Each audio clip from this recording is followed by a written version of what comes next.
চরসামায় নতুন হাটে বিজিবি স্বেচ্ছাসেবক দলের লিফলেট বিতরণ। বিস্তারিত দেখুন ভোলা প্রতিনিধি তানজিল আহমেদের পাঠানো তথ্যচিত্রে। ভোলা সদর ১ আসনে গরুর গাড়ি মার্কায় ভোট চাইলেন ব্যারিস্টার আন্দালিব রহমান প্রার্থীর কর্মীরা। ভোলা সদর উপজেলার ৯ নং চরসামাই ইউনিয়নের নতুন হাট এলাকায় বাংলাদেশ জাতীয় পার্টি বিজেপি স্বেচ্ছাসেবক দলের উদ্যোগে ২০২৬ সালের জাতীয় সংসদ নির্বাচন উপলক্ষে লিফলেট বিতরণ করা হয়েছে।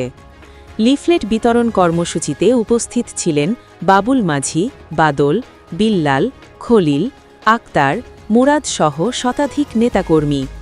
এ সময় তারা সাধারণ মানুষের মাঝে গরুর গাড়ি মার্কার পক্ষে প্রচারণা চালান।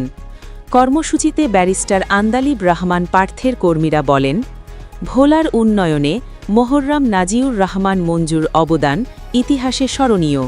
তার হাত ধরেই ভোলায় বহু উন্নয়ন হয়েছে, যদিও কিছু কাজ এখনও অসম্পূর্ণ রয়ে গেছে। আমরা দৃঢ়ভাবে আশাবাদী ব্যারিস্টার আন্দালিব রহমান পার্থ ভোলার এমপি নির্বাচিত হলে সেই অসম্পূর্ণ উন্নয়ন কাজগুলো সম্পন্ন করবেন। তারা আরও বলেন, কিছুদিন আগেই ভোলা জেলার হাজারো মানুষ ন্যায্য দাবিতে আন্দোলনে নেমেছিলেন। চর ফ্যাশন থেকে পায়ে হেঁটে নদী সাঁতার কেটে তারা ঢাকায় পৌঁছান, যা ভোলাবাসীর অধিকার আদায়ের দৃঢ় প্রত্যয়ের প্রতীক। কর্মীরা আশা প্রকাশ করে বলেন, ব্যারিস্টার আন্দালিব রহমান পার্থ ভোলার এমপি হলে বহুল প্রত্যাশিত ভোলা বরিশাল সেতু নির্মাণ কাজও সম্পূর্ণ হবে ইনশাআল্লাহ।